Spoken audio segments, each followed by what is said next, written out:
nākamais referents ir mūsu kolēģis un draugs no Lietuvas, Valds Rakutis, kurš šobrīd vēsturnieka darbu apvieno arī ar deputātu pienākumiem Lietuvas Republikas Seimā.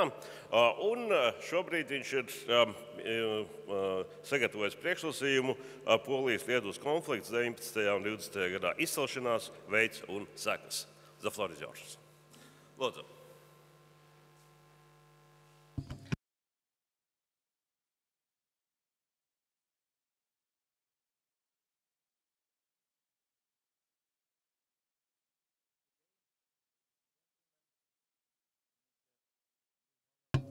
Labdien, dāmas un kungi! Es esmu ārkārtīgi priecīgs būt šeit, Latvijas Kara muzejā. Mani dargie draugi Latvijas militārās vēstures citadelē. Varbūt tas nav tik ierasti runāt par lietām 20. gadsimtā, jo es esmu vairāk koncentrējies uz 18. gadsimtu. Bet, strādājot arī militārajā akadēmijā un strādājot ar mūsu virsniekiem, mums ir arī tādas spēles, militārās spēles un treniņi tieši virsniekiem. Viņi izspēlē cīņas starp lietuviešiem poļiem 1920. gadā. Daži tēlo poļus, daži lietuviešus, un tādējādi viņi uzlabo savas spējas risināt problēmas. Un soli pa solim viņi iet dziļāk problēmās, un visbeidzot mēs sagatavējam monogrāfiju par notikumiem 1920. gadā, un liela daļa no šo pētījumu bija neatbildēti jautājumi. Kāpēc lietuvieši un poļi, kas vairāk kā 300 gadu bija bijuši vienota valsts, sākot no 15. gadsimta, tūkstoti gadu, vienā brīdī kļuva par ienaidniekiem. Un būs varbūt interesanti mana pētījuma rezultāti arī jums, jo mēs studējām ne tikai Lietuvas avotus, bet arī Polijas avotus Varšavā. Tā kā jūs redzēsiet, kā divas puses apskata vienu un to pašu jautājumu. Ļoti interesanti, ka šī zīme nav lietuviešu zīme. Tā ir īpaša zīme Lietuvas Baltkrievijas zīme poļu armijā. Tātad, kā izcēlās konflikts? Lietuva sāka strādāt ar Poliju kopā jau 14. gadsimta beigās, kad mums bija viens un tas pats monarhs, kas valdīja.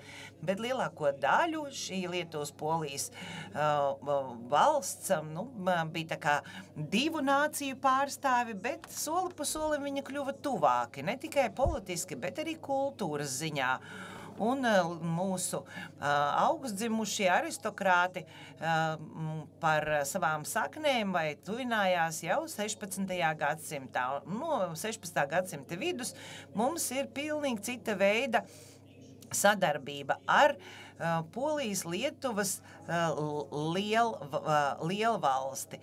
Tātad Polijas Lietuvas karaliste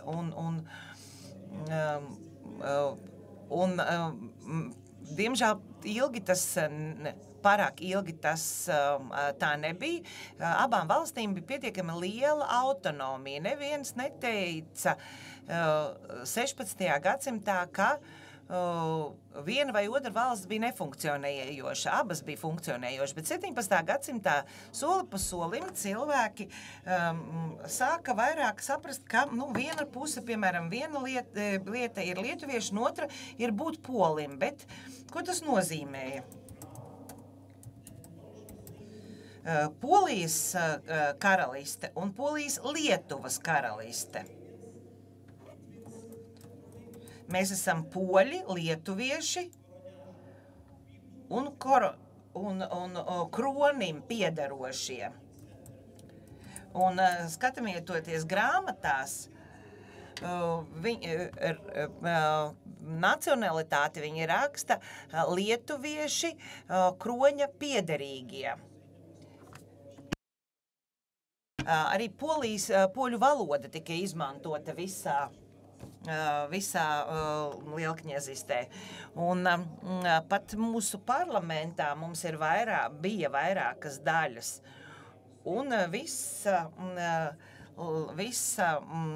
visi likumi arī tika veidoti no poļu puses, pat ja par kaut ko viņi varēja vienoties. Bet valstī izbeidzoties 18. gadsimta beigās notika arī teritoriju atdalīšanās un teritoriju maiņa, un cilvēki sāka cīnīties par brīvību pret visiem ienaidniekiem, pret prūšiem, austriešiem un krieviem Napoleona kara laikā. Un tajā laikā, 19. gadsimta 3. dekādē, ir arī radusies šī izpratne par to, ka lietuvieši īsti nav poļi un neietilpst īsti Lielkņezistē. Un ir pat dziesma, ka poļi nepriecājieties, jo daudz lietuviešu vēl ir dzīvi. Mēs, lietuvieši, kā patiesi poļi, arī tāda bija dziesma, tā kā bija tāda neizpratne, bet 19. gadsimta beigās situācija mainījās, un cilvēki sāka domāt, no kurienes viņi radās teritoriāli. Un lielākā daļa literatūras, kas bija poļu valodā, tu rakstīja par jauko Lietuvas pagātni. Tā kā arī īstenībā poļu izpratnē, nacionālajā identitātē jūs daudz ko varat atrast par piederību Lietuvai, jeb Lietuvas saknēs. Jūs varat ikvienā polī, es domāju, atrast vismaz 30% lietuvieši, jo bija tāds sajaukums. Un arī tika veidot tāda kā kustība Lietuvā, sakot, ka jā, mums ir tik brīnišķīga pagātne, tik varana pagātne, mums jāveido sava impērija. Bet bija divas cilvēku daļas. Cilvēki, kas dzīvoja Lietuvā vai vienā un tajā pašā teritorijā, viņiem bija dažādas vīzijas vai dažādi secinājumi. Un es gribu teikt, ka šie dažādo secinājumu rezultātā radās konflikts. Ir īpaši pēc 95. gada, kad Polija un Poļi un Lietuvi un citi teritorijā esošie iedzīvotāji guva noteiktu brīvības pakāpi, jo bija noteikti demokrātija Krievijas impērijā, un Polija un Lietuva ļoti ātri, ļoti ātrā laikā attīstīja savu nacionālo identitāti. Daudzi cilvēki sāka izprast sevi un uztvēra sevi būtībā kā piederīgu vienai vai otrai tautai. Pirmā pasaules karā Lietuvas teritorija 1915. gadā pavisam īsi Vācijas armija iekaroja šo teritoriju, un pēc tam savukārt liela daļa Lietuvas teritorija nonāca Krievijas impērijas pakļautībā. Un tas bija patiešām ļoti smags pēc tam okupācijas režīms, ko izvērsa vācieši. Un kā tad izskatījās Lietuvas sabiedrība? Daudzas nācijas bija pārstāvētas. Protams, krievi, bet tas bija tikai pēc 1915. gada, poļi, lietuvieši, ebreji, vācieši un citas minoritātes, bet viņi dzīvoja vairāk tā kā grupās. Ja mēs apskatām, piemēram, pilsētas, daļa cilvēku, kas uzskatīja, ka ir poļi vai polijas lietuvieši, vēl arī ebreji un ciematos cilvēki dzīvoja visi kopā. Pilsētās nacionālās etniskās grupas vairāk tā kā turējās kopā. Tieši tāpat arī attiecībā uz Baltkrieviju, jo mums ir robeža starp Baltkrieviju un Lietuvu. Īstenībā robeža tikai bija izveidota starp tagadējo Baltkrievijas un Lietuvas teritoriju 1939. gadā. Kāda tad bija vīzija attiecībā uz to, kā izstīsies Lietuvas nākotne? Tā arī bija atšķirīga vienam cilvēkam no otra. Līdz pat īstenībā Vācijai nebija nekādas tiesības uz šo teritoriju, kaut arī tā bija to okupējusi. Eriks Gudendorfs uzskatīja, ka jāveido tādu nāciju, kas labprātīgi uzaicinās vāciešus savā zemē. Varbūt jāuzaicina poļi, jo poļiem bija vadošā pozīcija, nu tā kā viņi bija augstdzimušāki vai augstāka ranga cilvēki. Varbūt, ka jāpiesaista, jābalstās uz ebreju kopienu, tāpēc, ka pārsvarā ebreji runāja vāciski. Viņiem bija, nu, kā priekšrocība. Bet Vācija, nu, tā kā šai idejai tomēr viņi nelikās labākais, bet lietuvieši, kas visu laiku ir bijuši, nu, tā kā zemākas klases, nu, tas būs labs materiāls. Un 1917. gadā aprīļa beigās bija tāds kā projekts Lietuva. Mums jāveido tāda veida Lietuva, kas būs, nu, tā kā sabiedrotais vai Vācijas kolonija. Lūk, tāda ir notikumu secība. Polija uzskatīja, ka jāveido tāda kopēja Polijas valsts, bet tā sauksies Polijas lielvalsts kopā ar Lietuvu. Bet, nu, dažas idejas atšķīrās arī poļu vidū. Poļi teica, nu, varbūt, ka nav jāņem vērā vēsturiskie argumenti, varbūt jāskatās uz to, cik patiešām poļi dzīvo šajā teritorijā. Un poļi vairāk, protams, bija rietumu pusē, jo poļi apdzīvoja arī Silēzijas teritoriju, bet cilvēki no Polijas Lietuvas lielvalsts austrumiem uzskatīja, ka mums jāatgriežās pie bijušās lielkņazistes robežām, kur ietilpa arī Baltkrievija un daļa Ukrainas un, protams, arī Lietuva. Un jābūt nacionālai demokrātijai. Baltvācijas ideja bija pavisam vienkārši, kā Ēriks teica, nu, atgriezieties. Savukārt sarkanā armija teica, nu, jūs visi esat krievi, slāvi katrā gadījumā, un tāpēc šeit jāveido bolševiku valsts. Nu, tādi ir tie notikumi un tādi tie uzskati tajā laikā bija. Bet pirms par Vāciju. Vācijai bija tāds izveidojums kā Oberofst, kuras centrs nebija Rīgā, bet Kaunijā.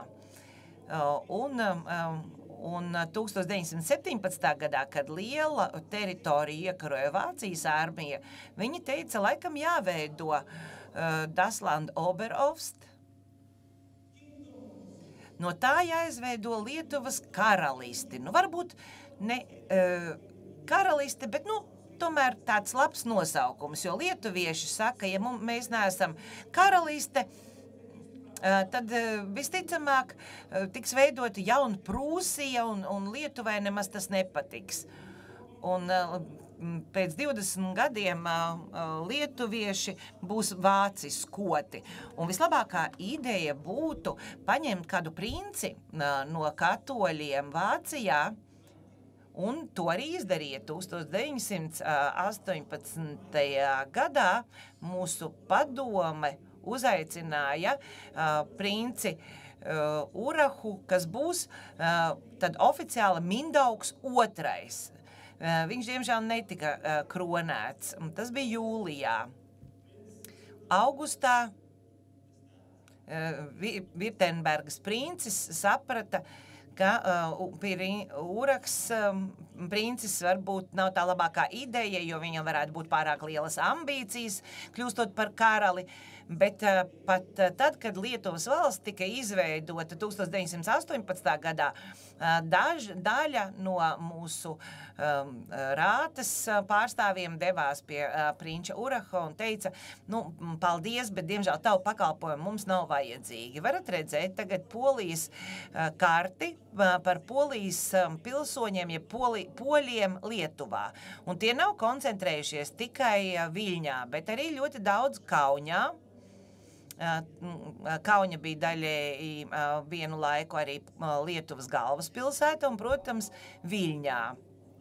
Es nezinu precīzi, kādi ir cipari, bet nu te var izprast tendences. Tā kā varat saprast, ka tas konflikts nav starp poļiem un lietuviešiem nav konflikts starp Poliju un Lietuvu, bet konflikts starp poļiem un lietuviešiem Lietuvas teritorijā, jo ļoti bieži ir arī tādi piemēri, kur ir 3 brāļi, viens polis, otrs lietuvietis, un 3. uzskata, ka viņš ir pa pusē Baltkrievs. Tālāk. Ļoti svarīgs cilvēks mūsu tēmai Juzefs Piłsudskis, kurš bija valsts galva Polijā. Viņš bija dzimis Lietuvā. Viņa tēvs un māte nāk no Žemaitijas, no Lietuvas rietumiem, apmēram 1860. gadā, kad viņi pārcēlās no Prūsijas, un viņi patiešām zināja lietuviešu valodu jau no mazotnes. Viņš kļuva Polijas sociāldemokrātu aktīvists Viļņas reģionā un organizēja pirmos politikas grupējumus, tādu kā militāru organizāciju. Un cilvēki pievienojās šai organizācijai, kas bija īpaša militāra organizācija pirms Pirmā pasaules kara, un viņi bija gatavi cīnīties par Polijas neatkarību. Cilvēki, kas ir lietuvieši no Lietuvas, viņi organizēja kustību Polijas neatkarībai, un viņš bija vadītājs. Viņš veidoja arī Polijas leģionus Austro-Ungārijas armijā, un tajā laikā tā bija ārkārtīgi svarīga organizācija, Polijas militārā organizācija, kuri arī kaut kā rīkojās pret Krieviju, un arī tie bija tie, kuri cīnījās par Polijas neatkarību. Bet viņiem bija ciešas saiknes vai pat saknes Lietuvā. Lietuva, varat redzēt, nav te sasaistīta ar Baltkrieviju, bet lietuviski runājošām teritorijām. Varat redzēt, tas ir vēsturiskā galvaspilsēta. Mūsu karaļi dzīvoja Viļņā. Un, protams, mēs tādējādi skatoties uz visu šo fona informāciju, visas tās sacelšanās, tad arī Pirmais pasaules karš, bet īsā laikā Lietuva kļuva ārkārtīgi spēcīga, jo 1918. gadā un 19 kļuva tik spēcīga, ka 19. gadā pilnībā atkritījās no vācu ietekmes un kļuva neatkarīga. Augustā 1919. gadā šī te Polijas militārā organizācija organizēja sacelšanos Kaunijā kā pagaidu galvaspilsētā. Un tas bija sākums tam konfliktam starp poļiem un lietuviešiem, jo cilvēki, kur ieradās no Polijas uz Kauņu, Pilsudska draugi, kas gribēja iestāties šajā leģionā, viņi organizēja sacelšanos, jeb apvērsumu. Un pēc tam poļi un lietuvieši sāka iet pilnīgi pa dažādiem ceļiem vai pilnīgi pretēji. piemēram, arī Latgalē, Daugavpilī bija cīņas starp lietuviešiem un latgaliešiem, un es atvainojos poļiem, kas dzīvoja Latgalē. Un tajā laikā konflikts patiešām bija samilzis un bieži notika kautiņi. Kampaņa 1920. gadā, kad Lietuva bija neitrāja šajā poļu bolševiku karā, tad, kad bolševiki piedāvāja veidot robežu, mēs to parakstījām un bija parakstīts miera līgums, ko Polija interpretēja, ka tā pievienosies Krievijas pusei, proti bolševikiem. Un šī bija tātad Krievija uzbruka Polijai nākamajā dienā, bet pēc tam Krievija nepalika bolševiku pusē, saprotot un zinot, ka ir šis miera nolīgums, bet tā saprata, ka nepievienosies vai negrib būt bolševiku pusē. Bet šeit cīņas, demarkācijas līnijas starp poļiem un lietuviešiem. Lielākajā gadījumā lietuvieši saprata, ka mūsu brāļi poļi izmantoja, lai mums uzbruktu. Un pat šodien Lietuvā ir jūtamas šādas idejas un šāds sentiments. Polija atņēma šo te teritoriju, mums bija šī teritorija bija arī grūti nosargājama geogrāfiskā stāvokļa dēļ. Pēc Otrā pasaules kara visas tās valstis, kas bija starp Vāciju un Krieviju, cieta tieši arī starp šīm vēstures interpretācijas atšķirībām. Te varat redzēt mūsu nacionālos centienus. Poļi parakstīja ar mums miera nolīgumu un pēc 2 dienām uzbruka.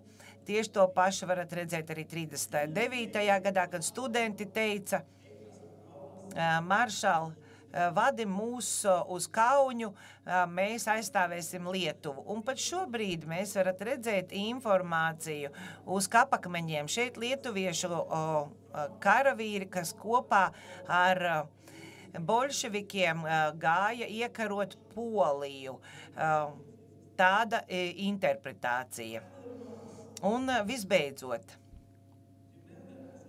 atcerēsimies pagātni, un pagātnes interpretācija varētu būt kā pamats, lai nodibinātu mieru vai nodrošinātu mieru nākotnē. Un mums ir jārunā par šiem sarežģītajiem jautājumiem. Tad, kad mēs izprotam savu oponentu, savu ienaidnieku, un tad mēs sākam analizēt, un kad mēs sākam analizēt, īstenībā arī tad mēs sākam cienīt savu pretinieku, un cieņa ir miera garants. Paldies!